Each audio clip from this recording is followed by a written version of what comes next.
டேய், என்கிட்ட இருந்த மொத்த காசையும், அதாவது 180 வான் காசையும் அப்படியே செலவு பண்ணி இந்த 2 பழங்காலத்து நாணயங்கள வாங்கியிருக்கேன்டா. இத பார்த்த சுத்தி இருக்கிற எல்லாரும் எனக்கு பைத்தியம் பிடிச்சிருச்சுன்னு நினைச்சாங்க. ஆனா, அந்த முட்டாள்களுக்கு எங்க தெரிய போகுது, நான் மறுபடியும் உயிர் பிழைச்சு வந்திருக்கேன்னு. என்னோட போன ஜென்மத்துல இருந்த அந்த சீக்ரெட் ஸ்பேஸ் இப்போ எனக்கு திரும்ப கிடைச்சிருக்கு. உயிருள்ள ஜீவன்கள தவிர எந்த ஒரு பொருளையும் என்னோட ஒரு சின்ன நினைப்பாலேயே இந்த ஸ்பேஸ்க்குள்ள கொண்டு வரவும் முடியும், வெளியே எடுக்கவும் முடியும். இந்த ஸ்பேஸ்க்குள்ள டைம் அப்படியே ஸ்டாப் ஆகி நிக்கும் மச்சான். அதாவது ஒரு பொருளை உள்ள வைக்கும்போது அது என்ன கண்டிஷன்ல இருந்ததோ எத்தனை வருஷம் கழிச்சு எடுத்தாலும் அதே கண்டிஷன்ல அப்படியே ஃப்ரெஷ்ஷா இருக்கும். போன ஜென்மத்தோட 8வது வருஷத்துல இன்னைக்கு நைட் டின்னருக்கு எனக்கும் ஷியாவுக்கும் வெறும் இந்த ஒரே ஒரு மீன் மட்டும்தாண்டா இருக்கு. நாங்க 2 பேரும் ஒருத்தருக்கு ஒருத்தர் துணையா பேக் டு பேக் போராடின தோழர்கள். ஆனா அந்த துரோகி என்ன சொன்னான் தெரியுமா? லின்சி, என்ன தப்பா நினைச்சுக்காத. உன்னோட ஸ்பேஸ்ல இருக்கிற ரிசோர்ஸஸ நீ எனக்கு ஷேர் பண்ணல. அதுதான் நீ பண்ண தப்பு. இந்த உலகத்துல நான் உயிரோட இருக்கணும்னா அந்த இளவரசன் ஷென் பின்னாடி போறது தவிர எனக்கு வேற வழி இல்ல அப்படின்னு சொல்றான். 8 வருஷம்டா. அவனை என் கூட பிறந்த தம்பி மாதிரி பார்த்துக்கிட்டேன். மார்ச் 1, 2024 நான் மறுபடியும் உயிரோட வந்துட்டேன். போன ஜென்மத்துல இந்த உலகமே அழியிற அந்த ஆபோகலிப்ஸ் டைம்ல நானும் ஷியாவோவும் சப்ளைஸ் தேடிட்டு இருக்கும்போது தான் ஒரு பழங்காலத்து நாணயம் கிடைச்சது. அதை வச்சு எங்க அப்பா எனக்கு விட்டுட்டு போன ஒரு உடைந்த ஆன்செஸ்டர் பவுல டக்குன்னு ஆக்டிவேட் பண்ணி இந்த போர்ட்டபிள் ஸ்பேஸை நான் அன்லாக் பண்ணேன். ஆனா இன்னும் 3 மாசத்துல ஒரு பயங்கரமான சோலார் ஃபிளேயர் வெடிச்சு இந்த உலகமே வரைஞ்சு போக போற எக்ஸ்ட்ரீம் கோல்ட் வரப்போகுதுடா. இன்னும் 3 மாசம்தான். இந்த உலகத்தோட முடிவு எப்படி இருக்கும்னு உன்னை என் கண்ணு முன்னாடியே நான் பார்க்க வைக்கிறேன்டா. இந்த ஜென்மத்துல என்னை ஏமாத்தின, எனக்கு துரோகம் பண்ணின எவனுமே உயிரோட இருக்க மாட்டா. எல்லாரும் சாக போறானுங்க. இப்போ மிஸ்டர் பெர்லின் கிட்ட இந்தாப்பா 25 மில்லியன், இது அப்படியே 60 கிலோ தங்கத்துக்கு சமம், செக் பண்ணிக்கோ அப்படின்னு சொல்றேன். ஆனா அந்த இடத்துல ஏதோ ஒரு கொலைவெறி வாசம் வீசுது. போன ஜென்மத்துல இந்த வாசத்தை நான் பல தடவை அனுபவிச்சிருக்கேன். அதான் இப்போதைக்கு எனக்கு தங்க கட்டிகள் வேண்டாம் அப்படின்னு சொல்லிட்டு நான் அங்கிருந்து கிளம்புறேன். ஆனா அதுக்குள்ள சுத்தி இருக்கிறவனுங்க, என்னடா குதிரையில ஏறி தப்பிக்க பாக்குறியா, ஆயுதத்தை கீழே போடுடா அப்படின்னு மிரட்டுறானுங்க. ஆனா நம்ம ஆளு வெயிட் பண்ணின டைம் இப்போ வந்துருச்சு. கண்ணி மேய்க்கிற நேரத்துல கன் நம்ம கைக்கு வருது. ஒரு நாளைக்கு 22 தடவை அப்படியே ரெப்ளிகேட் ஆகிற இன்ஃபினிட்டிவ் பவர் இது. நம்ம லின்ச்சி இப்போ ஒரு நாட்டையே விலைக்கு வாங்குற அளவுக்கு செம ரிச் ஆக போறா மச்சான். அதுக்கான டைம் ரொம்ப பக்கத்துல வந்துருச்சு. தங்கம், பேசிக் சப்ளைஸ் எல்லாமே இப்போதைக்கு போதுமான அளவுக்கு இருக்கு. ஆனா இந்த உலகத்துல உயிர் பிழைக்க வெறும் 2 கன் மட்டும் பத்தாதுடா. அதுக்குள்ள அந்த துரோகி வந்து, ஃப்ரெஞ்ச்லென், நான் பண்ணது தப்புதான்டா, நம்ம ரிலேஷன்ஷிப்பை இதனால கெடுத்துக்க வேண்டாம், நம்ம பிரதர்ஸ் மாதிரி அப்படின்னு கெஞ்சுறான். ஆனா போன ஜென்மத்துல அவன் பண்ண துரோகத்துக்கு நம்ம லின்ச்சி கண்டிப்பா 100 மடங்கு திருப்பி கொடுக்க போறான். இப்போதைக்கு என்னென்ன ஆயுதம் வாங்கலாம்? 50 அம்புகள் கொண்ட இன்டர்செப்டிங் கிராஸ்போ, அப்புறம் மே 4th புல்லட்ஸ். இதோட விலை எவ்வளோன்னு கேட்டா 80,000 வான் சொல்றானுங்க. எவ்வளோ இருந்தாலும் சரி, அள்ளிக்கோ. டே, அந்த துரோகி பாய இப்போ வந்து, ரிங்கோ பாய், முன்னாடி நடந்தது ஏன் தப்பு தான், நான் உன்கிட்ட மன்னிப்பு கேட்டுக்கிறேன், நாம இதனால ரிலேஷன்ஷிப்பை கெடுத்துக்க வேண்டாம், நாம பிரதர்ஸ் மாதிரி அப்படின்னு கெஞ்சுறான். போன ஜென்மத்திலையும் இவன் இதே டிராமா தான் பண்ணினான். முதல்ல பாசமா பேசுற மாதிரி பேசி அப்புறம் முதுகுல குத்த கத்தி எடுப்பான். அதான் இவன் ஸ்டைல். இப்போ நம்ம லின்ச்சி கிட்ட வந்து, லின்னனே, நீங்க இந்த நடுவுல ஏதோ பயங்கரமா சப்ளைஸ் எல்லாம் சேர்த்து வச்சுட்டு இருக்கீங்கன்னு கேள்விப்பட்டனே, ஏதோ நியூஸ் இருக்கா அப்படின்னு நைஸா நோண்ட பாக்குறான். நம்ம ஆளும் அசராம, உனக்கு தெரியணுமா, இந்தா நான் சேர்த்து வச்ச சப்ளைஸ் லிஸ்ட் பாத்துக்கோ அப்படின்னு ஒரு லிஸ்ட்டை நீட்டுறான். அதுல 100 டன் அரிசி, 20 டன் கேசோலின் இருக்கு. இதை வச்சு நீங்க என்ன பண்ண போறீங்க அப்படின்னு அவன் கேட்கறப்போ நம்ம ஆளு ஒரு பிளான் போடுறான். இன்னும் சில நாள்ல உனக்கு ஒரு அட்ரஸ் தாரேன், அங்க இருக்கிற கன்ஸ்ட்ரக்ஷன் சைட்டை எனக்காக போய் கொஞ்சம் கவனிச்சுக்கோ, மாசம் 50,000 சம்பளம் அப்படின்னு சொல்றான். அந்த ரோகியும் காசை பார்த்துட்டு ஓகே சொல்லிறான். ஆனா அவனுக்கு எங்க தெரிய போகுது, அங்க போனா அவன் உயிரோட திரும்பி வரமாட்டான்னு. அடுத்ததா நம்ம லின்ச்சி ஒரு துணி கடைக்கு போறான். இங்க இருக்கிறதுலயே செம கதகதப்பா இருக்கிற டவுன் ஜாக்கெட்ஸ் எதுப்பா அப்படின்னு கேட்கறப்போ அந்த சேல்ஸ் அசிஸ்டன்ட் சில ஜாக்கெட்டுகளை காட்டுறான். அந்த டைம்ல அங்க மிஸ்டர் லீயும் அவனோட லவர் லீஃபியும் வராங்க. டே லின்ச்சி, நீயும் இங்கதான் இருக்கியா அப்படின்னு லீ கேட்கறான். கூட இருக்கிற அந்த லீஃபி, லீ யார் இது அப்படின்னு கேட்கறப்போ, இவன் என் ஹைஸ்கூல் கிளாஸ்மேட் தான், ஆனா இவன்கிட்ட காசு இருக்காது அப்படின்னு லீ நக்கலா பேசுறான். அது மட்டும் இல்லாம, அந்த சேல்ஸ் அசிஸ்டண்ட்டை கஷ்டப்படுத்தாதீங்க, இவன் எடுக்கிற டிஸ்கவுண்ட் ஐட்டம்ஸ் எல்லாத்துக்கும் நானே காசு தாரேன். உனக்கு இன்னும் சில பீஸ் வேணும்னா கூட எடுடா, என்கிட்ட காசு இருக்கு அப்படின்னு நம்ம லின்ச்சியை அசிங்கப்படுத்த பார்க்கறான். நம்ம ஆளு சும்மா இருப்பானா? சரி, நான் ட்ரை பண்ணி பார்த்த இந்த டவுன் ஜாக்கெட்ல ஒவ்வொரு கலர்லயும் தலா 50 பீஸ் போடுப்பா அப்படின்னு சொல்றான். இதை கேட்ட உடனே அந்த லீக்கு செம கடுப்பாகுது. டேய், ஒரே ட்ரெஸ்ஸை எவனாச்சும் 200 பீஸ் வாங்குவானா? சும்மா வாய் சவடாலா? இப்போ 200 பீஸ்க்கு உன்னால காசு கொடுக்க முடிஞ்சா நான் அப்படியே மமண்டிட்டு உங்க தாத்தான்னு கத்துறேன்டா. ஒருவேளை உன்னால காசு கொடுக்க முடியலனா நீ எனக்கு 3 தடவை கால்ல விழுந்து தாத்தான்னு கூப்பிடணும், ஓகேவா அப்படின்னு சவால் விடுறான். நம்ம ஆளும் சரி, கார்டை ஸ்வைப் பண்ணுங்கப்பா அப்படின்னு கார்டை நீட்டுறான். அந்த சேல்ஸ் அசிஸ்டண்ட்டும் பில்ல போடுறான். மொத்த பில் தொகை எவ்வளோ தெரியுமா மச்சான்? 5,82,366 யுவான். பில்ல பார்த்த உடனே லீவோட முகம் அப்படியே சுருங்கி போயிடுச்சு. நம்ம ஆளு பாத்துக்கோ, இப்போ தாத்தான்னு கூப்பிடு அப்படின்னு சொல்றான். அவன் லேசா கூப்பிட, சத்தமா கேட்கலடா, ஒழுங்கா கூப்பிடு அப்படின்னு லின்ச்சி மிரட்டுறான். அவன் டக்குன்னு மேனேஜரை கூப்பிட்டு கம்ப்ளைண்ட் பண்ண பார்க்கறான். ஆனா நம்மாலு மனசுக்குள்ள, என்கிட்டயே வந்து சீன் போடுறியா, அடுத்த ஜென்மத்துல வந்து பாருடா அப்படின்னு கெத்தா கிளம்புறான். கடந்த 3 நாள்ல மட்டும் நம்ம லின்ச்சி 700 பாக்ஸுக்கும் மேல கோல்ட் மெடிசன்ஸ், அதாவது காய்ச்சல் மருந்துகளை ஆன்லைன்ல ஆர்டர் பண்ணி சேர்த்து வச்சிட்டான். அது மட்டும் இல்லாம பெரிய பேட்ச் ஆயிலும் ஆன்லைன்ல ஆர்டர் பண்ணிருக்கான். நடுராத்திரியில இவனோட டெலிவரி பொருட்கள் எல்லாம் வந்து சேருது. மொத்தம் 400 பேரல், அதாவது 20 டன் டீசல் வந்து இறங்குது. டெலிவரி வந்தவன், பொருளை செக் பண்ணிக்கோங்க சார் அப்படின்னு சொல்ல, நம்ம ஆளு அதெல்லாம் தேவையில்ல அப்படின்னு சொல்லிட்டு அந்த டீசலை அப்படியே அவனோட சீக்ரெட் ஸ்பேஸ்க்குள்ள ஏத்திக்கிறான். இப்போ நம்ம ஆளுக்கு ஒரு விஷயம் புரியுது.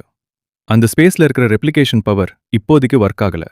அதனால அந்த பழைய கோவில் இருக்கிற இடத்த எப்படியாச்சும் விலைக்கு வாங்கணும்னு அவனோட அசிஸ்டண்ட்டுக்கு ஆர்டர் போடுறான். 2 நாள் கழிச்சு அசிஸ்டண்ட் வந்து, பாஸ், நீங்க கேட்ட அந்த 500 ஸ்கொயர் மீட்டர் இடத்த நான் வாங்கிட்டேன், செம பெரிய இடம் அப்படின்னு சொல்றான். சரி, கன்ஸ்ட்ரக்ஷன் டீம் எப்போ வரும் அப்படின்னு லின்ச்சி கேட்குறப்போ, நாளைக்கு காலையில வந்துருவாங்க பாஸ் அப்படின்னு சொல்றான். ஆனா அங்க ஒரு சின்ன பஞ்சாயத்து. அந்த ஊர் மக்கள் எல்லாம் ஒன்னா சேர்ந்து வந்து, நீங்க இந்த இடத்த வாங்கியிருக்கலாம், ஆனா இந்த மலை எங்களோட ஆன்சிஸ்டர் வழி வந்த இடம், இங்கிருந்து நாங்க யாரும் காலி பண்ண மாட்டோம் அப்படின்னு வந்து சண்டைக்கு நிக்கிறாங்க மச்சான். அந்த ஊர்க்காரனுங்க சண்டைக்கு வந்த உடனே நம்ம லின்ச்சி அசராம, சட்டப்படி பார்த்தா நீங்க சொல்ற எந்த காரணமும் இங்க நடக்கிற கன்ஸ்ட்ரக்ஷனை தடுத்து நிறுத்த முடியாதுடா. சும்மா லொல்லு பேசாம கிளம்புங்க. எவனாச்சும் குறுக்க வரணும்னு நினைச்சிங்கன்னா சும்மா ட்ரை பண்ணி பாருங்க. அப்புறம் அதுக்கான விலைய உங்களால தாங்க முடியாது அப்படின்னு கெத்தா சொல்றான். அது கேட்ட ஆவேசமான ஒருத்தன், என்னடா திமிரா பேசுற, உன்னோட பொருளை எல்லாத்தையும் இந்த வச்சே கொளுத்துருவேன் அப்படின்னு மிரட்டுறான். நம்மாளு மறுபடியும் சொல்லு அப்படின்னு கேட்க, அவன் ஆமாடா, கொளுத்துருவேன், நீ என்ன பண்ணுவ அப்படின்னு காலரை தூக்குறான். அவ்வளவுதான். நம்ம லின்ச்சி அவனுக்கு லைஃப் லாங் மறக்க முடியாத ஒரு கீப் ஷாக், அதாவது ஒரு மரண அடி கொடுத்து தரையில சாத்துறான் மச்சான். இப்போ சொல்லுடா, உன்னை யார் இங்க அனுப்பி வச்சது அப்படின்னு அவன் கழுத்துல காலை வச்சு மிடிக்கிறான். நம்ம ஆளோட இந்த கொடூரமான ஆட்டத்தை பார்த்த உடனே அவன் பயந்து நடுங்கி, அண்ணே என்னை விட்டுருங்கண்ணே, அது வந்து சன்ஸ் வோல்ஃப் தான் என்னை அனுப்பி வச்சான். நாய் கண்ணு தெரியாம பெரிய மலையே முட்டிருச்சு, நீங்க பெரிய மனுஷன்னே, என்னை விட்டுருங்க அப்படின்னு அலறான். நம்ம லின்ச்சியும், இனிமே உங்க மூஞ்சே இங்க பார்த்தேன், அவ்வளவுதான், ஒழுங்கா ஓடி போயிருங்களா, இன்னும் 3 மாசத்துல வரப்போற அந்த ஆபகலிப்ஸ் டைம்ல என்னை விட மோசமான கொடூரமானவனுங்கள் எல்லாம் சுத்திட்டு இருப்பாங்க அப்படின்னு வார்னிங் கொடுத்து விரட்டுறான். அப்புறம் இன்ஜினியர் வந்து, பாஸ், நீங்க கேட்ட மாதிரியே இந்த பவுண்டேஷனை அப்படியே 8 மீட்டர் ஆழத்துக்கு தோண்டியாச்சு. இதுல நம்ம யூஸ் பண்ற கான்கிரீட் கிரேட் C-5-0. இது மிலிட்டரி ஸ்டாண்டர்டை விட 2 லெவல் அதிகம் பாஸ் அப்படின்னு சொல்றான். இதுக்கு எவ்வளவு செலவாச்சு அப்படின்னு கேட்குறப்போ, வெறும் இந்த பவுண்டேஷனுக்கு மட்டுமே 100 மில்லியன் வாங்க ஆயிடுச்சு பாஸ் அப்படிங்கிறான். இதை பார்த்த அசிஸ்டன்ட், லின்னனே, நீங்க போடுற பவுண்டேஷன் ரொம்ப ஓவரா இருக்குனே, என்னோட மொத்த பில்டிங் விலையை விட இது ரொம்ப அதிகமா இருக்கு அப்படின்னு ஆச்சரியப்படுறான். கரெக்டா அன்னைக்கு தான் அந்த கன்ஸ்ட்ரக்ஷன் ஒர்க் ஸ்டார்ட் ஆகுது மச்சான். நம்ம ஆளு வேலை கொடுத்தாரே அந்த துரோகி பாயா, அவன் வந்து, லின்னனே, நான் ஏற்கனவே 2 வருஷம் கன்ஸ்ட்ரக்ஷன் சைட்ல வேலை பார்த்துருக்கேன், எனக்கு எல்லாம் தெரியும் அப்படின்னு சீன் போடுறான்.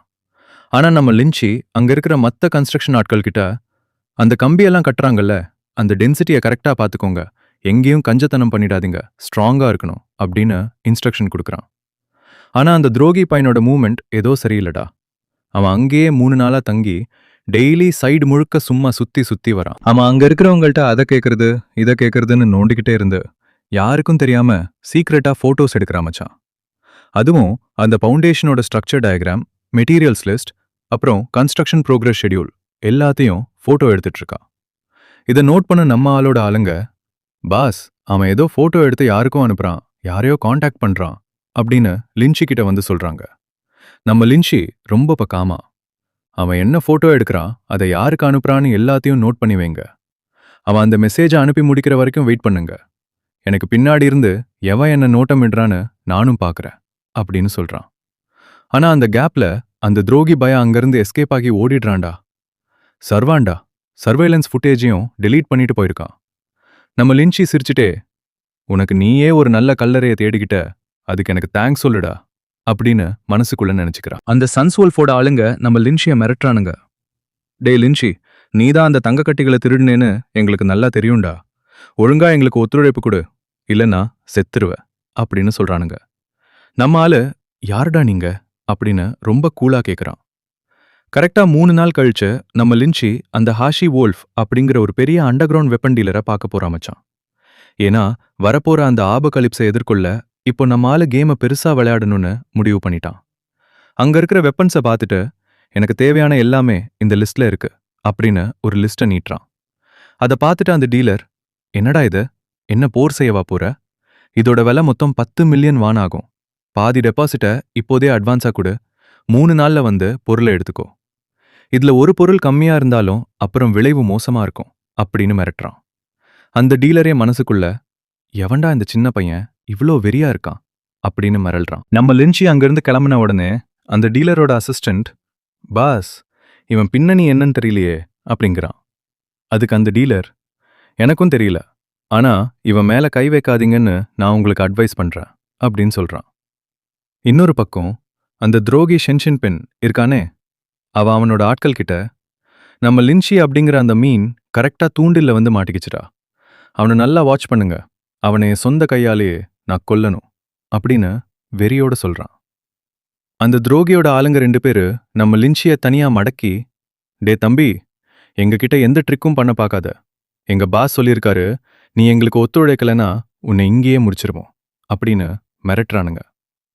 நம்ம ஆளு சுத்தி முத்தி பார்த்துட்டு, என்னடா வெறும் 2 பேரா வந்திருக்கீங்க, சொல்லுங்கடா உங்களை எவன் அனுப்பி வச்சது அப்படின்னு கேட்குறான். அவனுங்க பயந்து போய், அது வந்து ஷென்ஷின் பின் தான் எங்களை அனுப்புனா, நீங்க தான் தங்க கட்டிகளை திருநீங்கன்னு அவன் சொன்னான் அப்படின்னு உளறானுங்க.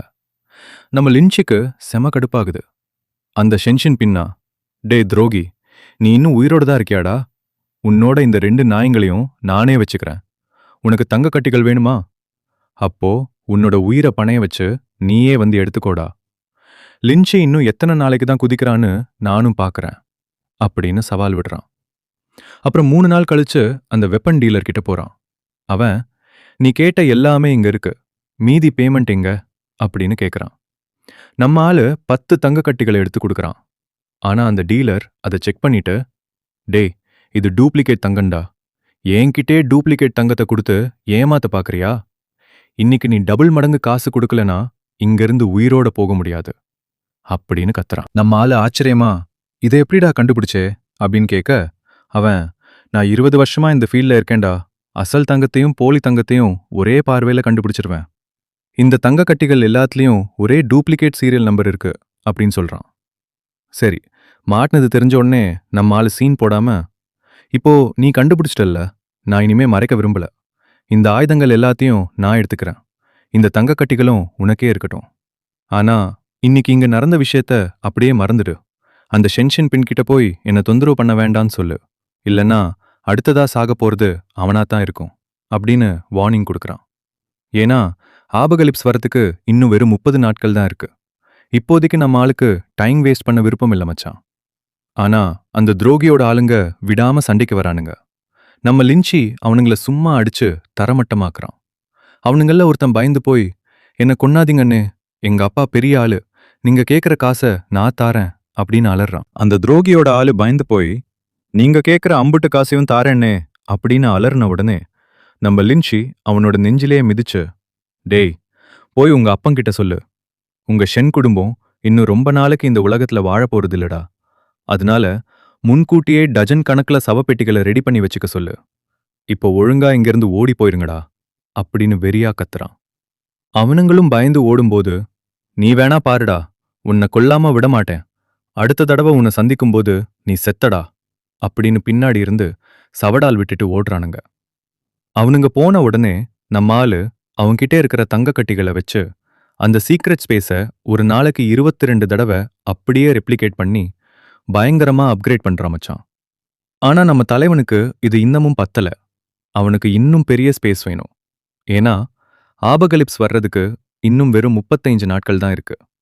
அதுக்குள்ள இந்த சிட்டியே லாஜிக்கலா காலி பண்ணி எல்லா சப்ளைஸையும் உள்ள ஏத்தணும்னு முடிவு பண்றான். அடுத்ததா நம்ம லின்சி மெடிக்கல் ஷாப்புக்கு போய் ஆன்டிபயோட்டிக்ஸ், காய்ச்சல் மருந்துகள், அப்புறம் ரத்தப்போக்கு நிறுத்துற பேண்டேஜஸ், சர்ஜிக்கல் எக்யூப்மெண்ட்ஸ்னு எல்லாத்துலயும் தலா 200 பாக்ஸ் கொடுப்பா அப்படின்னு கேட்குறான். அது கேட்ட அந்த கடைக்காரன் ஷாக் ஆகி, தம்பி நீ கேட்கறத பார்த்தா தனியா ஒரு ஹாஸ்பிட்டலே ஆரம்பிக்கலாம் போலையே, இந்தா புடி பில்லு அப்படின்னு சொல்றான். அதோட நம்ம ஆளு மிருத்தல மச்சான். அடுத்து 500 பாக்ஸ் காய்ஞ்ச காய்கறிகள், 200 பாக்ஸ் கேன் ஃபுட், அப்புறம் 1000 பாக்ஸ் உப்புன்னு எல்லாத்தையும் ஆர்டர் போடுறான். இதெல்லாம் பார்த்தா ஒரு பெரிய கூட்டமே ஒரு வருஷத்துக்கு உட்கார்ந்து சாப்பிட்றதுக்கு போதுமான உணவுடா. ஆனா நம்ம லின்சிக்கோ சப்ளைஸ் இன்னமும் பத்தாத மாதிரி தான் இருக்கு. கடைசி பேட்ச் சப்ளைஸ் நாளைக்கு காலையில வந்துரும் அப்படின்னு அவனோட ஆளுங்க சொல்றாங்க. அவனுங்களுக்கே ஒரே டவுட், அண்ணே நீங்க நிஜமாவே என்னதான் பிளான் பண்ணிட்டு இருக்கீங்க அப்படின்னு கேக்குறாங்க. இன்னும் வெறும் 10 நாட்கள் தான் பாக்கி இருக்கு. அதுக்குள்ள மறுபடியும் சப்ளை ஸ்டாக் பண்ண நம்ம ஆளுக்கு இதுவே போதுமான டைம். நம்ம லின்ச்சி இப்போ திரும்பவும் அந்த வெப்பன் டீலர் ஹாஷி வோல்ஃப் இடத்துக்கு போறான். அவன் நம்ம ஆளை பார்த்த உடனே, டே தம்பி நீ எப்படிடா இங்க வந்த, இந்த தடவை உனக்கு என்ன வேணும் அப்படின்னு மிரண்டு போய் கேட்குறான். நம்ம ஆளு அசால்ட்டா 100 set radiation protection suits, 50 military water purifiers, அப்புறம் 10 ஆப்ரேஷன் தியேட்டர் டேபிள்ஸ் வேணும் அப்படின்னு லிஸ்ட்டை நீட்டுறான்.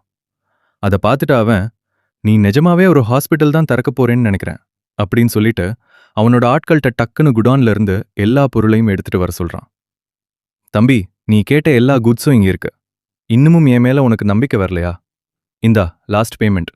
ஆனா இந்த விஷயம் நமக்களோடு மட்டும் சீக்கிரட்டா இருக்கணும் அப்படின்னு நம்ம லின்ச்சி டீல முடிக்கிறான். நம்ம லின்ச்சி எல்லா சப்ளைஸையும் அவனோட ஸ்பேஸுக்குள்ள ஏத்திட்டு இருக்கும்போது ஆபகலிப்ஸ் வர்றதுக்கு இன்னும் வெறும் 6 நாட்கள் தான் மச்சா இருக்கு. அப்போ கன்ஸ்ட்ரக்ஷன் இன்ஜினியர் வந்து, பாஸ் நீங்க சொன்ன மாதிரியே அந்த பில்டிங்கோட வெளி சுவர்கள் எல்லாத்தையும் 3 லேயர் காம்போசிட் ஸ்டீல் பிளேட்ஸ் வச்சு பண்ணியாச்சு. இதோட தடிமன் மட்டும் 1.2 மீட்டர். நீங்க கேட்டதை விட 20 சென்டிமீட்டர் அதிகமாவே வச்சிருக்கோம் அப்படின்னு சொல்றான். ஆனா நம்ம ஆளு, இது இன்னமும் பத்தாது, இதோட வெளிப்பக்கத்துல அடிஷ்னலா ஒரு எக்ஸ்ப்ளோஷன் ப்ரூஃப் கோட்டிங்கையும் சேர்த்து போடுங்க அப்படின்னு சொல்றான். இன்ஜினியர் மிரண்டு போய், பாஸ் இதுவே ஒரு பேங்க் லாக்கரை விட பல மடங்கு ஸ்ட்ராங்கா இருக்கு பாஸ் அப்படிங்கிறான்.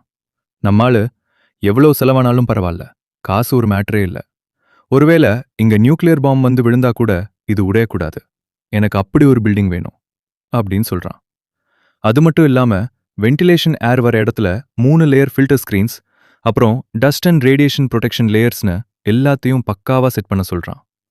எக்ஸாஸ்ட் பைப் வழியா வெளியே இருக்கிற ஏர் உள்ள வராத மாதிரி சர்பன்டைன் வெண்ட் அமைச்சு எலக்ட்ரிக் மற்றும் மேனுவல் பேக்கப் வால்வுகளையும் இன்ஸ்டால் பண்றாங்க.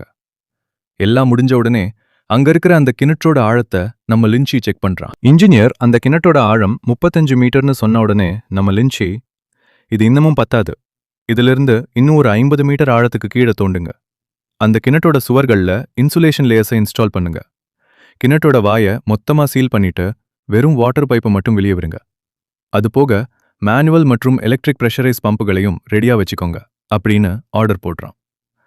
அப்போ அங்க இருக்கிற பாறையை பார்த்துட்டு, இது இரும்புத்தாது, மேக்னடைட் பாறை மச்சான் அப்படின்னு கண்டுபிடிக்கிறான். டக்குன்னு அவனோட ஆளுங்க கிட்ட ஜியோலாஜிக்கல் எக்ஸ்ப்ளோரர்ஸை கூட்டிட்டு வந்து இந்த மலையோட பாறை அமைப்பை ஃபுல்லா ரிசர்ச் பண்ண சொல்லுங்க அப்படிங்கிறான். இன்ஜினியர், பாஸ் இதுக்கும் நம்ம பில்டிங் ப்ரொடெக்ஷனுக்கும் என்ன பாஸ் சம்பந்தம் அப்படின்னு கேட்குறான். அதுக்கு லின்ச்சி, பெரிய சம்பந்தம் இருக்குடா, நம்ம லக் நல்லா இருந்தா இந்த மலையே நமக்கு ஒரு நேச்சுரல் எலக்ட்ரோ மேக்னெட்டிக் ஷீல்டா மாறப்போகுது அப்படிங்கிறான். இந்த உலகத்தோட முடிவு வரும்போது இந்த முழு ஏரியாவிலையும் நம்ம கிட்ட மட்டும்தான் கரண்ட் இருக்கும் பாத்துக்கோ அப்படின்னு நம்ம லின்ச்சி கெத்தா சொல்றான். கொஞ்ச நாள்ல இன்ஜினியர் வந்து, பாஸ் நீங்க கேட்ட எல்லா விஷயத்தையும் பக்காவா முடிச்சாச்சு, வேற எதுவும் டவுட் இல்ல அப்படிங்கிறான். அவ்வளோதாண்டா. நம்ம ஆளு சொன்ன அந்த கடைசி நாளும் வந்துடுச்சு. Welcome to the apocalypse. பயங்கரமான சோலார் புயல் பூமியை தாக்குது மச்சான். உலகத்துல இருக்கிற எல்லா எலக்ட்ரானிக் டிவைஸும் ஒரே செகண்ட்ல சுக்குநூறா அழியுது. மத்தவனுங்கெல்லாம் இது ஏதோ சாதாரண இயற்கை சீற்றம்னு நினைச்சிட்டு இருக்காங்க. ஆனா நம்ம லின்ச்சிக்கு நல்லா தெரியும், இதுதான் இந்த உலகத்தோட அழிவுக்கான ஆரம்பம்னு. அந்த கேப்ல வெளியே இருந்து சில பயலுங்க வந்து கதவை தட்டி, டேய் கதவை திறங்கடா, உள்ள ஆளுங்க இருக்கிறது எனக்கு தெரியும், உங்ககிட்ட இருக்கிற சாப்பாட்டை ஒழுங்கா எங்ககிட்ட ஒப்படைச்சிருங்க அப்படின்னு மிரட்டுறானுங்க. இதை கேட்ட உடனே நம்ம லின்ச்சி, நான் தான் அப்பவே சொன்னேன்ல, என்கிட்ட வச்சுக்காதீங்கடா அப்படின்னு சொல்லி அவனுங்கள போட்டு தள்ளுறான். ஏன்னா போன ஜென்மத்துல 8 வருஷம் கஷ்டப்பட்டு நான் கத்துக்கிட்ட ஒரே ரூல் என்ன தெரியுமா? இந்த ஆபகலிப்ஸ்ல நீ உயிர் பிழைக்கணும்னா மத்த எல்லாரையும் விட நீ 4 அடி முன்னாடி இருக்கணும். கண்ணுல படுற சப்ளைஸ் எல்லாத்தையும் டக்குன்னு ஸ்டாக் பண்ணிக்கணும் அப்படின்னு நம்ம ஆளு வெறியா சொல்றான். அடுத்ததான் நம்ம லின்ச்சி மிலிட்ரி கேன் ஃபுட் இருக்கிற அந்த போட் கண்டெய்னர்ஸ் ஏரியாவுக்கு போறான் மச்சான். இங்க இருக்கிற எல்லாத்தையும் அப்படியே நைஸா சுருட்டி நம்ம ஸ்பேஸ்குள்ள ஏத்திக்கணும் அப்படின்னு பிளான் போடுறான். அங்க இருக்கிற ஆளுங்களை துப்பாக்கியை காட்டி மிரட்டி 2 கையையும் தலை மேல வைங்கடா அப்படிங்கிறான். அப்போ டக்குன்னு அங்க ஒரு காட்டுப்பன்றி பாஞ்சு வருது. ஆனா நம்ம ஆளுக்கு இதுதான் சரியான வாய்ப்பு. சிஸ்டம் டக்குன்னு trace source substance detected, absorb absorb அப்படின்னு சொல்லிட்டு அந்த ப்ளூ எனர்ஜியை உறிஞ்சிக்குது. ஒருவேளை நமக்குள்ள இருக்கிற அந்த ஜெனட்டிக் லாக் அன்லாக் ஆகிடுச்சோ அப்படின்னு நம்ம லின்ச்சி யோசிக்கிறான். அந்த கேப்ல இன்னொரு அனிமல் அட்டாக் பண்ண வர, சாவுக்கு பயப்படாதவன் மட்டும் முன்னாடி வாடா அப்படின்னு சொல்லி அதையும் அப்சர்வ் பண்றான். இவனோட போன ஜென்மத்துல ஆபகலிப்ஸோட 6வது வருஷத்துல இந்த மிருகங்களுக்கு எதிராக சண்டை போடும்போது தான் சில மனிதர்கள் சாகிற நிலைமைக்கு போகும்போது அவங்களோட ஜெனட்டிக் லாக்கை அன்லாக் பண்ணுவாங்க.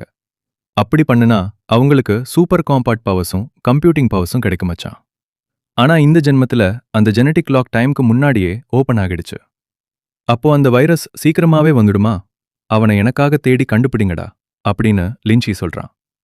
இந்த ஜென்மத்துல இந்த மிசைல் ரெசிஸ்டன்ஸ் ஷீல்டை வச்சு இந்த ஆபகலிப்ஸ்ல நான் ராஜா மாதிரி வாழ போறேன், இப்போ நான் செம்ம சேஃப் அப்படின்னு லின்ச்சி நினைக்கும்போது அங்க அந்த துரோகியோட ஆளுங்க வந்து, டே லின்ச்சி, நீ எங்க அப்பாவை கீழே தள்ளி காயம் ஏற்படுத்திட்ட, ஒழுங்கா வெளியே வந்து இதுக்கு விளக்கம் கொடு, நஷ்ட ஈடு குடுடா அப்படின்னு கத்த ஆரம்பிக்கிறானுங்க மச்சான். அந்த பயலுங்க வந்து எங்க அப்பாவுக்கு மெடிக்கல் எக்ஸ்பென்சஸ் குடுடா அப்படின்னு கத்துன உடனே நம்ம லின்ச்சி செம கடுப்பாகி, யாருடா உங்க அப்பா, அவன்தானா கீழே விழுந்து அடிபட்டுக்கிட்டான், அதுக்கும் எனக்கும் எந்த சம்பந்தமும் இல்ல அப்படின்னு சொல்றான்.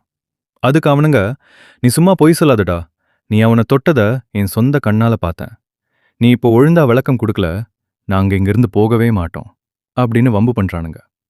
நம்ம ஆளு, இன்னொரு தடவை இங்க லொல்லு பண்ணுனீங்க, போலீஸை கூப்பிட்டு உங்களை உள்ள தள்ளிடுவேன், ஜாக்கிரதை அப்படின்னு மிரட்டி விரட்டுறான்.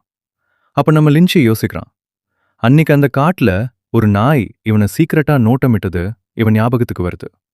டே ஓநாய் பயலே, என்னை ஃபாலோ பண்ணணும்னு நினைச்சியா? அப்போ நீ இங்கேயே இரு, இன்னையிலிருந்து உனக்கு டெமன் கிங்னு பேரு வைக்கிறேன், ஏன்னா நீயும் நரகத்துல இருந்து தான் தப்பிச்சு வந்திருக்க அப்படிங்கிறான். அப்போ சிஸ்டம் டக்குன்னு அலர்ட் ஆகி உங்களை சுத்தி 2 மீட்டர் பக்கத்துல ஒரு first tyre source Beast detect ஆகிருக்கு அப்படின்னு சொல்லுது. ஒருவேளை இந்த நாய் தான் அந்த சோர்ஸ் பீஸ்டா அப்படின்னு நம்ம ஆளு ஆச்சரியப்படுறான். அதோட இன்டெலிஜென்ஸை செக் பண்ண நம்ம ஆளு, டேய் 1 கூட்டல் 1 எவ்வளோடா அப்படின்னு கேட்க அது கரெக்டா சில காயின்களை எடுத்து காட்டுது மச்சான். இந்த நாய்க்கு அக்மார்க் ஒரு 10 வயசு குழந்தையோட மூளை இருக்குடா. அந்த கேப்ல அந்த துரோகியோட ஆளுங்க மறுபடியும் அட்டாக் பண்ண வரானுங்க. ஆனா நம்ம ஆளு கண்ணி மேய்க்கிற நேரத்துல அங்கிருந்து மறைஞ்சிட்றான். டேய் எங்கடா போனா அவன், கண்டிப்பா ஓடி இருக்க முடியாதுடா அப்படின்னு அவனுங்க சுத்தி முத்தி தேடுறப்போ நம்ம லின்ச்சி அவனுங்க பின்னாடி வந்து கெத்தா நிக்கிறான். நம்ம ஆளு அவனுங்கள டக்குன்னு மடக்கி, ஒழுங்கா உண்மையை சொல்லிடுங்கடா, உங்களை எவன் அனுப்பி வச்சது, உண்மையை சொன்னா உங்களை வலிக்காம போட் பண்ணிடுவேன் அப்படின்னு மிரட்டுறான். அவனுங்க பயந்து போய், அது வந்து நம்ம மாஸ்டர் லார்ட் ஷென்ஷின் பின் தான் எங்களை அனுப்புனாரு, நீங்க சாகலைன்னு தெரிஞ்ச உடனே அவரால் தாங்க முடியல, இந்த தடவை உங்களை முடிக்கிறதுக்காக மொத்தம் 8 அசாசின்ஸை அவர் ஹையர் பண்ணியிருக்காரு, நாங்க வெறும் வழியை கண்டுபிடிக்க வந்த பேத்ஃபைண்டர்ஸ் மட்டும்தான் அப்படின்னு வளர்றானுங்க. சரி, அப்போ மற்றவனுங்கெல்லாம் எங்கடா இருக்கானுங்க அப்படின்னு லின்ச்சி கேட்குறப்போ, அவனுங்க எல்லாரும் ஷாஷியில இருக்கிற அந்த கைவிடப்பட்ட பழைய ஃபேக்டரியில உங்களுக்காக வெயிட் பண்ணிட்டு இருக்காங்க, நாளைக்கு நைட்டு உங்களை அட்டாக் பண்ண பிளான், உங்களை உயிரோடம் பிடிச்சிக்கிட்டு போனா தலா 1 மில்லியன் வான், கூடவே அடிஷ்னலா ஒரு 5 மில்லியன் போனஸ் தரேன்னு ஷென்ஷின் பின் சொல்லியிருக்காரு. அப்படிங்கிறானுங்க. இதை கேட்ட உடனே நம்ம லின்ச்சி நக்கலா சிரிச்சு, போய் உங்க பாஸ் கிட்ட சொல்லுங்கடா, நாளைக்கு நைட் வரைக்கும்லாம் அவனுங்க வெயிட் பண்ண தேவையில்ல, நானே நாளைக்கு நேரடியா அங்க வரேன்னு சொல்லு. 8 அசாசன்ஸ், தலைக்கு 1 மில்லியனா? ஷென்ஷன் பின், நீ நிஜமாவே காசை நல்லா தான் செலவு பண்றடா. ஆனா பாவம், நீ காசு கொடுத்து வாங்க நினைச்சது என்னோட தலையா இல்லடா, உன்னோட சொந்த ஆயுள அப்படின்னு வெறியா சொல்றான். அடுத்த நாள் நைட்டு அந்த ஃபேக்டரியில இருக்கிற அசாசன்ஸ் எல்லாம் பேசிட்டு இருக்கானுங்க. டே உஷாரா இருங்கடா, நேத்து நம்ம ஓல்ட் 6ஐயும் 7ஐயும் இவ அசால்ட்டா தோக்கடிச்சிருக்கான்னு ஷென்ஷா சொன்னாரு அப்படிங்கிறான். அதுக்கு இன்னொருத்தன், அவன் வெறும் ஒரு காலேஜ் ஸ்டூடெண்ட் தானேடா, அவனுக்கு எவ்வளோ பவர் இருக்க போகுது? நம்ம ஸ்கார்ஃபேஸ் என் கூட 5 வருஷமா இருக்கான், சவுத் ஈஸ்ட் ஏஷியன் பேட்டில் ஃபீல்டில் கூட சாகாதவன், அவன் எப்படிடா ஒரே நாள்ல மண்டையில் அடிபட்டு செத்தான்? நீ அவனை விட பெரிய ஆளாடா அப்படின்னு பேசி முடிக்கிறதுக்குள்ள நம்ம லின்ச்சி அங்க மாசா என்ட்ரி கொடுக்குறான் மச்சான். அவனுங்க, டே நீதானா அந்த லின்ச்சி? பார்க்க ரொம்ப சின்ன பையன் மாதிரி இருக்கே அப்படின்னு மிரண்டு போய் பார்க்கறானுங்க. நம்ம லின்ச்சி அங்க இருக்கிற அசாசின்ஸை பார்த்துட்டு, நான் எதிர்பார்த்ததை விட இவனுங்க ரொம்ப கம்மியா இருக்கானுங்களேடா, இன்னும் நிறைய பேர் இருப்பாங்கன்னு நினைச்சேன் அப்படின்னு நக்கலா சொல்றான். அதை கேட்டு கடுப்பான ஒருத்தன், சாவுக்கு பயப்படாதவன்டா இவன், இவ்ளோ தைரியமா வந்து கொலை பண்ற வேலையை ஏத்துக்கிறான் பாரு, எல்லாரும் ஒன்னா சேர்ந்து போய் இவனை முடிங்கடா அப்படின்னு கத்துறான். ஆனா நம்ம ஆளு சும்மா மின்னல் வேகத்துல பாஞ்சு அவனுங்க எல்லாரையும் அடிச்சு துவம்சம் பண்றான் மச்சான்.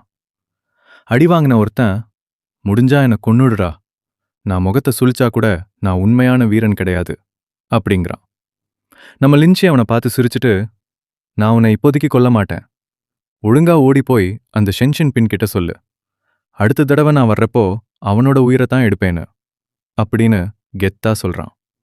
அவனுங்க, என்னடா இவன் மனுஷன் கிடையாது, ஏதோ மான்ஸ்டர் மாதிரி இருக்கான் அப்படின்னு மிரண்டு ஓடுறானுங்க. நம்மாலு, ஷென்ஷன் பின், நீ எனக்கு கொடுத்த அந்த 2 பெரிய கிஃப்டையும் நான் மனசுல குறிச்சு வச்சிருக்கேன்டா அப்படின்னு வெறியா சொல்றான். அடுத்த நாள் பார்த்தா சூரியன் நேற்றைய விட இன்னும் இருட்டாய் மாறின மாதிரி ஒரு ஃபீல் மச்சான். நம்ம ஆளுகிட்ட இப்போ 10 வருஷத்துக்கு தேவையான சாப்பாடு இருக்கு, ஆனா மெடிசன்ஸ் இன்னமும் பத்தல. அதான் டக்குன்னு அந்த மெடிக்கல் டீலருக்கு கால் பண்ணி, எனக்கு இன்னும் ஒரு ஆர்டர் எக்ஸ்ட்ரா வேணும், 500 பாக்ஸ் ஆன்டிபயோட்டிக்ஸ், 300 பாக்ஸ் காய்ச்சல் மருந்து, அப்புறம் 2000 ரோல் ஹெமாட்டிக் பேண்டேஜஸ் வேணும், 3 நாள்ல இதெல்லாம் ரெடி பண்ண முடியுமா அப்படின்னு கேட்குறான். அவன் ஷாக் ஆகி, பாஸ் இந்த பொருட்கள் எல்லாமே இப்போ சிட்டி முழுக்க அவுட் ஆஃப் ஸ்டாக், 3 நாள்ல தாரது நிஜமாவே இம்பாசிபிள் பாஸ், 5 நாள் டைம் வேணும் அப்படிங்கிறான். நம்ம ஆளு, நான் உனக்கு 3 மடங்கு தங்க கட்டிகள் தாரேன், டீலா அப்படின்னு கேட்க அவன் டக்குன்னு டீல் பாஸ் சொல்லிறான்.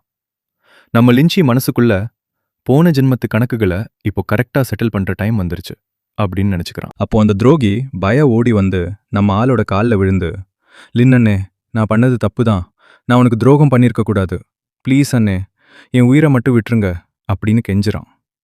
நம்ம லின்ச்சி அவனை வெறியா பார்த்து, போன ஜென்மத்திலையும் நீ என்கிட்ட இதே மாதிரி தாண்டா கெஞ்சின, ஆனா நான் உன்னை நம்பி திரும்பின உடனே என் முதுகுல கத்திய வச்சு சலக்குன்னு குத்துன அப்படின்னு கத்துறான். அவன் விடாம, லின்னண்ணே, நாம பிரதர்ஸ் மாதிரி, எனக்கு இன்னும் ஒரே ஒரு சான்ஸ் கொடுங்கண்ணே அப்படிங்கிறான்.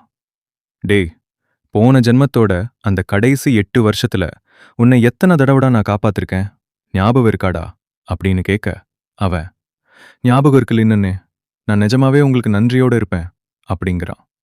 நம்ம ஆளு, ஆனா போன ஜென்மத்துல நீ அந்த ஷென்ஷன் பின் கூட சேர்ந்துட்டு என் முதுகுல பின்னாடி இருந்து சுட்டடா, இந்த ஜென்மத்துல என்கிட்ட கருணை கேட்கறத பத்தி நினைச்சு கூட பார்க்காத, நரகத்துக்கு போடா அப்படின்னு சொல்லி அவனை அங்கேயே முறிச்சு கட்டுறான் மச்சான். சப்ளைஸை சேர்த்து வைக்கிறது ஒரு தப்புன்னு சொன்னியே, அப்போ கூட பிறந்த தம்பி மாதிரி இருந்தவனுக்கு துரோகம் பண்ணின உனக்கு என்னடா தண்டனை அப்படின்னு லின்ச்சி கேட்க அவன், லின்ச்சி, நான் பண்ணது தப்புதான்னு எனக்கு இப்போ நிஜமாவே புரியுதுடா அப்படின்னு கதறான். ஆனா நம்ம ஆளு, இப்போ டைம் ஆயிடுச்சுடா, போன ஜென்மத்துல நான் இங்க தான் செத்தேன், ஆனா இந்த ஜென்மத்துல நாம 2 பேருமே பியூரா செட்டில் பண்ணியாச்சு, அடுத்ததா அந்த ஷென்ஷன் பீனை கவனிப்போம் அப்படிங்கிறான். அந்த கேப்ல ஷென்ஷன் பீனோட அப்பா ஏதோ ஒரு ரகசிய கும்பல் கூட சேர்ந்ததுக்காக அரெஸ்ட் ஆகி அவங்க குடும்பமே மொத்தமா நடுத்தெருவுக்கு வந்துடுச்சு மச்சான்.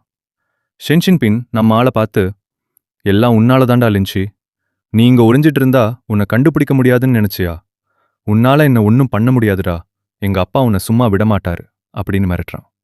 நம்ம ஆளு, உங்க அப்பனால இப்போ அவனையே காப்பாத்திக்க முடியாதுடா அப்படின்னு சொல்லி முன்னாடி வர அவன் பயந்து போய் அண்ணே, நான் தப்பு பண்ணிட்டேன். நீங்க கேக்குற மொத்த காசையும் தாரேன் அப்படின்னு காலை பிடிக்கிறான். நீ என்ன கொல்ல ஆள் அனுப்புனப்போ இன்னைக்கு நடக்கிறத பத்தி யோசிச்சியாடா அப்படின்னு லின்ச்சி கேட்க அவன் அதெல்லாம் அந்த ஷியாவோட ஐடியானே அப்படின்னு பழி போடுறான். நம்மாளு, அந்த ஷியா ஏற்கனவே செத்துட்டாடா, இப்போ அடுத்தது உன்னோட டர்ன் அப்படின்னு சொல்லி அவனையும் அங்கேயே காலி பண்றான் மச்சான். போன ஜென்மத்துல இவனுக்கு துரோகம் பண்ணின ஒருத்தனையும் இவன் சும்மா விடல. எல்லாம் முடிஞ்சு நம்ம டெமன் கிங் நாய் அங்க இருக்கிற சில பயலங்களை மிரட்டி துரத்த அவனுங்க, அண்ணே எங்களை விட்டுருனே, நாங்க எல்லா உண்மையையும் ஒப்புத்துக்கிறோம் அப்படின்னு அலறானுங்க. நம்ம லின்ச்சி அந்த பயலங்களை மிரட்டி, ஒழுங்கா எல்லாத்தையும் சொல்லிடுங்கடா, இந்த ஏரியாவில் எவன் குடும்பத்துல அதிகமான தங்கம் வச்சிருக்காங்க, டக்குன்னு உண்மையை சொல்லுங்க, என்கிட்ட எந்த ட்ரிக்கும் பண்ண பார்க்காதீங்க அப்படிங்கிறான். அவனுங்க பயந்து நடுங்கி, அண்ணே அது அர்பன் கன்ஸ்ட்ரக்ஷன் பியூரோவோட டைரக்டர் கீன் தான் அண்ணே. அவரு எமரால்ட் லேக் வில்லாவில் 8ஆம் நம்பர் வீட்டில் இருக்காரு. அவரோட பேஸ்மெண்ட் முழுக்க தங்க கட்டிகளா அடுக்கி வச்சிருக்கிறத நான் என் சொந்த கண்ணால பார்த்தேன்னே அப்படின்னு எல்லா உண்மையும் கொட்டுறானுங்க. உண்மையை சொன்ன உடனே என் மகனை என்கிட்ட கொடுத்துருங்கண்ணே அப்படின்னு ஒருத்தன் கெஞ்சுறான். ஆனா நம்ம ஆளு, உங்களை அப்புறமா கவனிச்சுக்கிறேன்டா துரோகி நாய்களா அப்படின்னு சொல்லிட்டு நகர்றான். அந்த கேப்ல ஒருத்தன், என் கை அப்படின்னு கத்த, டே தம்பி டக்குன்னு உள்ள போடா அப்படின்னு அவனுங்க அலறானுங்க. அப்போ சிஸ்டம் டக்குன்னு, உங்களை சுத்தி 100 மீட்டருக்குள்ள ஒரு ஃபர்ஸ்ட் ஏர் சோர்ஸ் பீஸ்ட் டிடெக்ட் ஆகியிருக்கு அப்படின்னு அலர்ட் பண்ணுது. நம்ம ஆளு, முன்னாடி வாடா, உனக்காகத்தான் வெயிட் பண்ணிட்டு இருக்கேன் அப்படின்னு ரெடி ஆகுறான். நம்ம லின்ச்சி அந்த சோர்ஸ் பீஸ்ட்டை பார்த்து, இந்த சப்ளைஸ் எல்லாம் உனக்கு தான், இதுக்கு பதிலா உன்கிட்ட இருக்கிற தங்கத்தை என்கிட்ட கொடுத்துடு அப்படிங்கிறான். அப்போ அங்க இருக்கிற ஒருத்தன், கொஞ்சம் நில்லு, உன் பேர் என்ன? எனக்கு ஒன்று நல்லா ஞாபகம் இருக்கு, பொருளை என்கிட்ட ஒப்படைச்சிட்டு கிளம்பு அப்படின்னு சீன் போடுறான். நம்ம ஆளு நக்கலா, ரொம்ப இன்ட்ரெஸ்டிங்கா இருக்கு, இங்க ஏதோ ரத்தவாடை அடிக்குது, இன்னைக்கு நமக்கு இன்னொரு எக்ஸ்பீரியன்ஸ் கிஃப்ட் ஃப்ரீயா கிடைக்க போகுது போலயே அப்படின்னு மனசுக்குள்ள நினைச்சுக்கிறான். எதிரியோட டிஃபென்ஸ் ரொம்ப ஸ்ட்ராங்கா இருக்கு மச்சான். நம்ம ஆளு கெத்தா, ஒழுங்கா எனக்கு அடங்கி நடக்கணும், இல்லைனா செத்துருவ அப்படின்னு வார்னிங் கொடுக்குறான். ஆனா அது வேற ஸ்பீஷீஸ் அப்படிங்கறதால அதுகிட்ட கம்யூனிகேட் பண்றது ரொம்ப கஷ்டமா இருக்குடா. நம்ம கிட்ட இருக்கிற கார்னுகோபியாவை அப்கிரேட் பண்ணணும்னா இன்னும் நிறைய தங்கம் தேவை. அதனால அந்த திருடன் சொன்னானே அந்த வில்லா ஏரியா, அங்க கண்டிப்பா ஒரு ட்ரிப்பு போய் ஆகணும். நாளைக்கு அந்த நாய் வச்சிருக்கானே அந்த ஆளை போய் பார்க்கணும், அவன்கிட்ட கண்டிப்பா நல்ல பொருட்கள் இருக்கும் அப்படின்னு லின்ச்சி பிளான் போடுறான். அடுத்த நாள் அந்த அசிஸ்டன்ட் பாய், பெரியண்ணே என்னோட பாஸ் இங்க தான் இருக்காரு, தங்கம் கண்டிப்பா இந்த வீட்டுக்குள்ள தான் இருக்கும், உள்ள தேறி பாருங்க அப்படின்னு கூட்டிட்டு வரான். உள்ள போன உடனே அங்க இருக்கிற ஒருத்தன் ஷாக் ஆகி, டேய் யாரா நீங்க, இங்க என்ன பண்ணிட்டு இருக்கீங்க, முதல்ல துப்பாக்கிய கீழே வைங்கடா அப்படின்னு கத்துறான். ஆனா நம்ம லின்ச்சியோட சிஸ்டம் ஜெனடிக் லாக் ஃபர்ஸ்ட் ஏர் அன்லாக்ட் அப்படின்னு சொல்லுது. இவனை பார்த்த உடனே அங்க இருக்கிற ஒரு பொண்ணு, அங்கு ஷூ, இவன் என்ன ரொம்ப டார்ச்சர் பண்றான், என்னை காப்பாத்துங்க அப்படின்னு அலறான். நம்ம லின்ச்சி அந்த பொண்ணை பார்த்து, இனிமே என் பின்னாடி வராதுடா அப்படின்னு சொல்லிட்டு, இந்த ஜென்மத்துல எப்படியாச்சும் ஒரு வெடித்தனமான சோர்ஸ் பீஸ் லீஜனை நான் ஃபார்ம் பண்ணியே ஆகணும். அப்புறம் ஹாஷிக்கு திரும்ப போய் அந்த ஷென்ஃபேன் கூட இருக்கிற மொத்த கணக்கையும் தீக்கணும். இன்னையிலிருந்து இந்த சிட்டியில இருக்கிற மொத்த தங்கத்தையும் நாம தான் அள்ள போறோம். அதை வச்சு நம்ம ட்ரெஷர் பவுலை அப்கிரேட் பண்ணி சோர்ஸ் பீஸ்டுகளை வேட்டையாடி இன்னும் பல மடங்கு ஸ்ட்ராங் ஆக போறோம் அப்படின்னு மாசா சபதம் எடுக்கிறான். ஆட்டோ இப்பதான் மச்சான் ஆரம்பமாகுது. அப்போ ஒருத்தன் பின்னாடி வந்து, டேய் என்னடா இங்க திருட்டுத்தனமா சுத்திட்டு இருக்க, ஒழுங்கா மரியாதையா நில்லு, நான் சொல்றபடி இப்போவே என்னை இங்கிருந்து கூட்டிட்டு போயிரு, இல்லைனா உன்னை சுட்டு கொன்றுருவேன் அப்படின்னு கன் எடுத்து மிரட்டுறான். நம்மாலு, சாவுக்கு பயம் வந்துருச்சாடா அப்படின்னு கேட்க அவன், என் கையில இருக்கிற கன்னை நல்லா பார்த்துக்கோ, 3 வரைக்கும் எண்ணுவேன், அதுக்குள்ள காரை எடு அப்படிங்கிறான். அந்த கேப்ல இன்னொருத்தன் ஓடி வந்து, ஷியாவோன் உனக்கு ஒன்றும் ஆகலையே, யாரா அந்த ஆளு அப்படின்னு கேட்குறான். நம்ம லின்ச்சி, நான் பாட்டுக்கு ரோட்ல அழகா நடந்து போயிட்டு இருந்தேன்டா, ஆனா இவன் வந்து என்னை அசால்ட்டா கொஞ்சிருவேன்னு மிரட்டுறான் அப்படிங்கிறான். அதை கேட்டு கடுப்பான அந்த எதிரி, டேய் தம்பி கொஞ்சம் தள்ளி நில்லு, இவன் கதையை இப்போவே முடிக்கிறேன், இவன் உயிரை இன்னைக்கு எடுக்கிறேன்டா அப்படின்னு பாயிறான். ஆனா நம்ம ஆளோட ஸ்பீடை பார்த்துட்டு, அண்ணே இது ஏதோ பெரிய மிஸ் அண்டர்ஸ்டாண்டிங் அண்ணே, நம்ம வேணா ஒன்னா சேர்ந்துக்கலாம், பேசி தீர்த்துக்கலாம் அப்படின்னு டக்குன்னு டோனை மாத்துறான். நம்ம ஆளு சிரிச்சுட்டு, முட்டாள் பயலே, நீ எவ்வளோ பெரிய ஆளா இருந்தாலும் இன்னைக்கு என் கத்தியால சாக போற வெறும் சாதாரண ஆன்மாதாண்டா நீ அப்படின்னு சொல்லி அவனை அங்கேயே சரிக்கிறான் மச்சான். அடி வாங்கி கீழே விழுந்தவன் மிரண்டு போய், வாய்ப்பே இல்லை, நீயும் அந்த ஜெனடிக் லாக்கை அன்லாக் பண்ணியிருக்கியா, உனக்கு ஜீன் லாக் பத்தி எப்படிடா தெரியும் அப்படின்னு அலறான். நம்ம லின்ச்சி அவனோட கழுத்துல கத்திய வச்சு, அடுத்த ஜென்மத்திலயாச்சும் எவன் மேல கை வைக்கிறோன்னு ஒழுங்கா பார்த்துட்டு வேலை செய்யுங்கடா. என்கிட்ட வம்பு பண்ணி என்ன கொல்லணும்னு நினைக்கிற எவனுமே இங்க உயிரோட இருக்க முடியாது. எல்லாரும் சாகணும் அப்படின்னு சொல்லிட்டு கத்திய இறக்குறான். அடுத்ததா நம்ம லின்ச்சி அப்படியே ஒரு இடத்துல அசைவில்லாம நிக்கிறான் மச்சான். அதை பார்த்த மத்தவனுங்க, டேய் அவன் அங்கேயே அசையாம நிக்கிறான்டா, கண்டிப்பா அவனுக்கு பலத்த காயம் ஏற்பட்டிருக்கும், டக்குன்னு போய் அவன்கிட்ட இருக்கிற கண்ணை பிடுங்குங்கடா அப்படின்னு பிளான் போடுறானுங்க. நிஜமாவே அவன்கிட்ட இப்போ கை வைக்கலான்னு சொல்றியா அப்படின்னு இன்னொருத்தன் கேட்க, ஆமாடா, அவன் சாக போற நிலைமையில கூட எப்படிடா சிரிக்கிறான் அப்படின்னு அவனுங்க பயப்படுறானுங்க. நம்மாலு, டேய் எங்கடா இருந்துடா வரீங்க இந்த பொம்மை பசங்க, எல்லாரையும் ஒன்னா வச்சு கொளுத்துறேன்டா அப்படின்னு சொல்லி அவனுங்க துவம்சம் பண்றான். ஆனா இந்த தடவை அந்த ஜீன் லாக்கோட டியூரேன் டைம் ரொம்ப கம்மியா இருக்கு மச்சான். ஒருவேளை நமக்கு இன்னும் அதிகமான சோர்ஸ் பவர் தேவையோ, அப்போதான் இந்த ஜெனட்டிக் லாக்கோட சைடு எஃபெக்ட்ஸை நம்மளால மொத்தமா சால்வ் பண்ண முடியும் போல.